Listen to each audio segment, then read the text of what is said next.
ఏంటి సార్ చాలా దీర్ఘంగా ఆలోచిస్తున్నారు? ఇది మీ ఫేవరెట్ స్పాట్ అంట?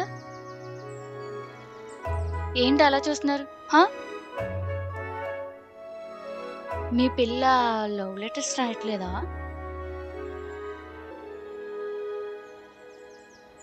ఏంటి వీడు తినేసి అలా చూస్తున్నాడు? ఎందుకు అలా చూస్తున్నారు? సరే, మీకేదో పనులున్నట్టున్నాయి. నేను వెళ్తా.